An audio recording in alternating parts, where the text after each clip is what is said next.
안녕하세요. 오늘은 요한계시록 1장 말씀을 가지고 예수 그리스도의 계시라는 제목으로 같이 은혜를 받고자 합니다. 요한계시록의 저자는 사도 요한입니다. 90세 정도의 노인입니다. 당시 도미티안 로마 황제가 통치하던 시기입니다. 교회가 핍박을 당하고 있었습니다. 사도 요한의 형편은 어땠습니까? 9절에 보면은 나 요한은 너희 형제요 예수의 환난과 나라와 참음에 동참하는 자라 하나님의 말씀과 예수를 증언하였으므로 말미암아 밤모라 하는 섬에 있었더니 몸을 추스르기도 힘듭니다. 육체적으로는 연약한 상태입니다. 곁에 누가 도우미로 있었는지는 모르겠습니다. 밤모섬에 유배를 당했습니다. 이유는 예수를 증언했기 때문입니다. 그렇다면 그 당시에 로마는 예수를 증거하지 말라는 정책이 있었다라는 말이 되는 것이죠. 세상은 요한의 안전을 빼앗았습니다. 요한의 안락함을 빼앗았습니다.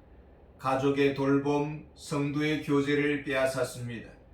그러나 하나님을 빼앗을 수는 없었습니다. 고독의 시간은 종말의 계획을 보는, 환상을 보는 기회였습니다. 요한이 이 편지를 기록한 목적은 어디에 있습니까? 1절에 보면은 예수 그리스도의 계시라 이는 하나님이 그에게 주사 반드시 속히 일어날 일들을 그 종들에게 보이시려고 그의 천사를 그 종 요한에게 보내어 알게 하신 것이라. 무엇이 속히 일어날 일일까요? 7절에 보면은 볼지어다 그가 구름을 타고 오시리라. 각 사람의 눈이 그를 보겠고 그를 찌른 자들도 볼 것이요 땅에 있는 모든 족속이 그로 말미암아 애곡하리니 그러하리라. 아멘. 그리스도의 재림이 가까워지고 있습니다. 그리스도께서 다시 오실 것입니다. 4절에 보면은 장차 오시리라고 말을 하고 있습니다. 왜 다시 오십니까? 7절에 각 사람의 눈이 그를 보겠고 그를 찌른 자들도 볼 것이요 땅에 있는 모든 족속이 그로 말미암아 애곡하리니 그러하리라. 그리스도와 복음을 거절한 자들에 대한 심판이 시행될 것입니다. 더 이상 구원의 기회는 없을 것입니다. 노아 방주가 한 번 닫혔을 때에 더 이상 구원의 문은 열리지 않았습니다.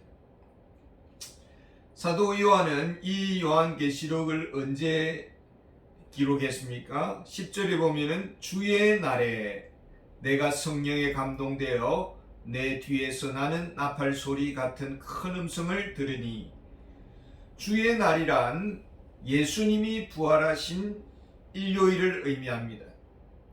일요일 날 기도 중이었습니다. 성령께서 감동하셔서 예언의 말씀을 주십니다.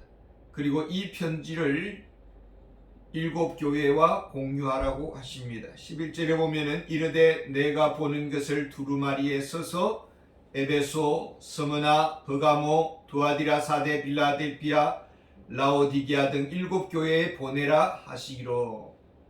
7교회는 소아시아 교회들입니다. 지금의 터키 지역입니다. 천사를 통해서 사도 요한이 기록했습니다.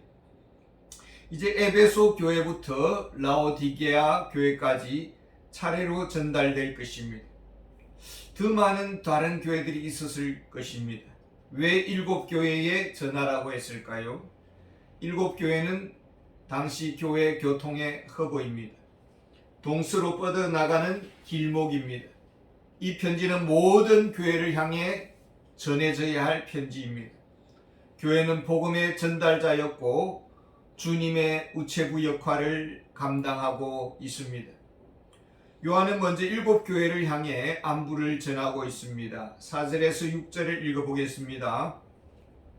요한은 아시아에 있는 7교회에 편지하노니 이제도 계시고 전에도 계셨고 장차 오실 이와 그의 보좌 앞에 있는 7영과 또 충성된 정인으로 죽은 자들 가운데서 먼저 나시고 땅의 임금들의 머리가 되신 예수 그리스도로 말미암아 은혜와 평강이 너에게 있기를 원하노라. 우리를 사랑하사 그의 피로 우리 죄에서 우리를 해방하시고 그의 아버지 하나님을 위하여 우리를 나라와 제사장으로 삼으신 그에게 영광과 능력이 세세토록 있기를 원하노라. 아멘.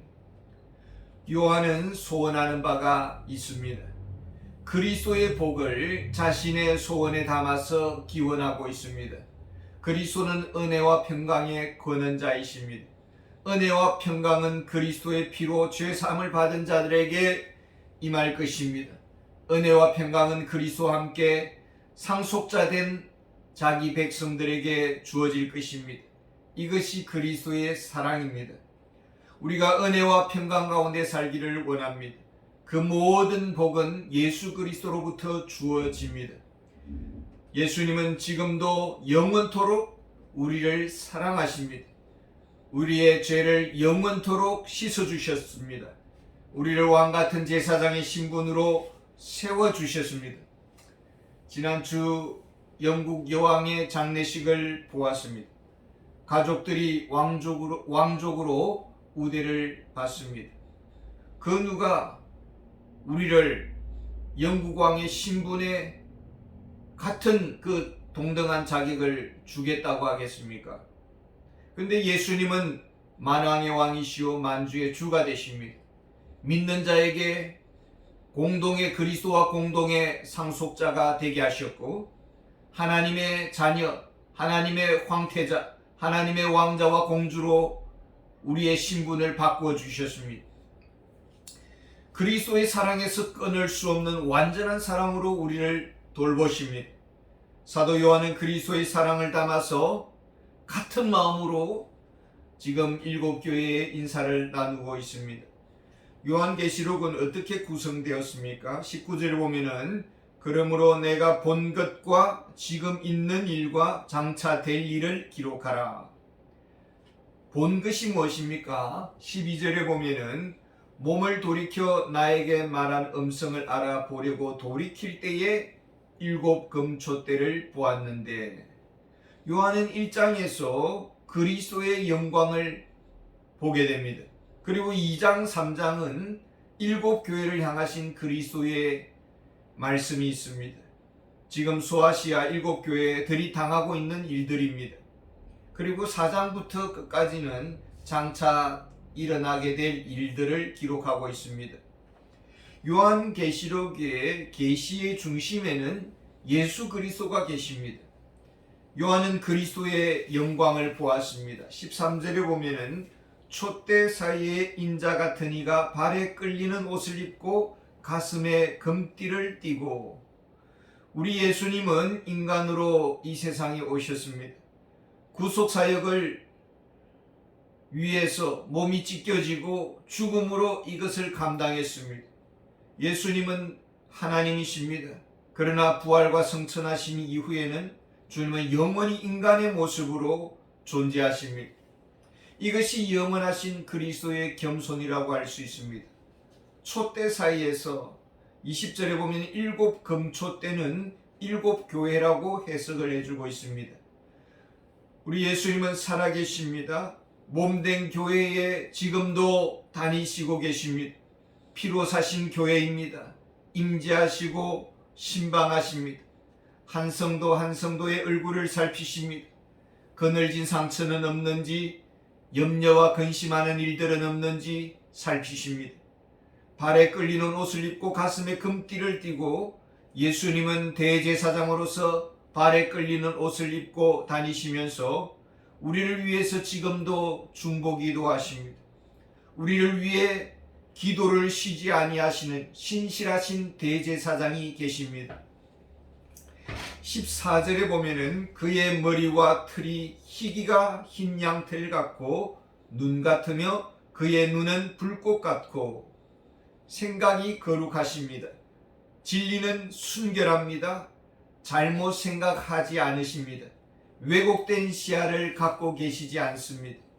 진리의 생각으로 충만하십니다. 그의 눈은 불꽃과 같습니다. 우리의 심장을 살피십니다. 거짓된 동기를 덜추어내십니다. 마음 깊은 곳까지 보고 계십니다. 주님 앞에 우리는 그 무엇도 감출 수가 없습니다. 그래서 우리는 생각 관리를 잘 해야 합니다. 15절에 그의 발은 풀무불에 단련한 빛난 주석 같고 그의 음성은 많은 물소리와 같으며 그의 발로 불같은 발로 사단을 밟으실 것이고 그의 발로 불충한 종을 징계하실 것입니다. 타락한 교회의 회초리를 대실 것입니다. 주님은 징계로 슬퍼하는 교회를 보시고 당신의 부드러운 물소리로 교회를 위로하실 것입니다. 그래서 징계와 위로로 교회를 돌보고 계십니다. 16절에 보면은 그의 오른손에 7별이 있고 그의 입에서 좌우에 날선 금이 나오고 그 얼굴은 해가 힘있게 비치는 것 같으라. 여기서 7별은 7교회 사자를 말합니다. 주님은 교회 사자를 붙잡고 있습니다. 그의 입에는 좌우에 날선 금이 있습니다. 진리의 금으로 거짓을 향해 일침을 가할 것입니다. 거짓의 비위를 맞추지 않을 것입니다. 마냥 덮어주지 않을 것입니다. 주의 교회를 진리로 정화하실 것입니다. 그의 얼굴은 해가 힘있게 비치는 것 같다고 했습니다. 그 어떤 상대도 주님의 마음을 흔들 수는 없습니다. 주님이 한번 입기운으로 부시면은 바람과 함께 사라질 것입니다. 영원한 태양이신 그리스도는 온 세상을 밝히십니다. 거룩함으로 충만케 하실 것입니다. 어둠은 조금도 없으십니다. 주님의 영광을 사도 요한은 보았습니다. 이사야 선지자는 하나님의 영광을 보았을 때 탄식했습니다. 화로다 나여 망하게 되었도다. 나는 입술이 부정한 사람이요 입술이 부정한 백성 중에 거하면서 만군의 여호와이신 왕을 배웠음이로다. 베드로가 밤이 깊도록 그물을 던졌지만 얻은 것이 없었습니다. 예수님께서 깊은 데로 가서 그물을 던지라고 했을 때에 만선이 되어 돌아왔습니다. 거룩하신 주님 앞에 베드로는 엎드려 구합니다. 주여 나를 떠나소서 나는 죄인이로소이다. 주님의 영광 앞에 고개를 들 사람은 아무도 없습니다. 사도 요한은 죽은 듯 엎드렸습니다. 할 말 없는 존재입니다. 심판받아 마땅한 죄인입니다. 우리가 산 것은 은혜일 뿐입니다. 주님이 주신 복으로 지금까지 살아왔습니다.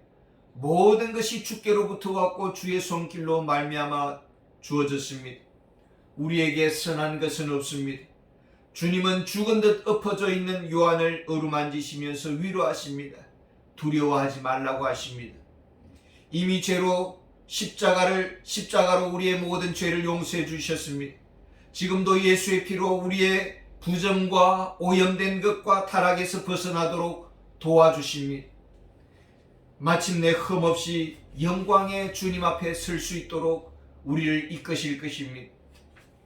우리 주님은 진정 누구십니까? 18절에 보면은 곧 살아있는 자라 내가 전에 죽었었노라 볼지어다 이제 세세토록 살아있어 사망과 음부의 열쇠를 가졌노니. 살아계신 그리스도, 가까이 계신 그리스도, 영광의 그리스도가 우리의 주님이 되십니다. 우리를 위해 죽으셨습니다. 우리의 죄를 용서해 주셨습니다. 우리를 살게 하십니다.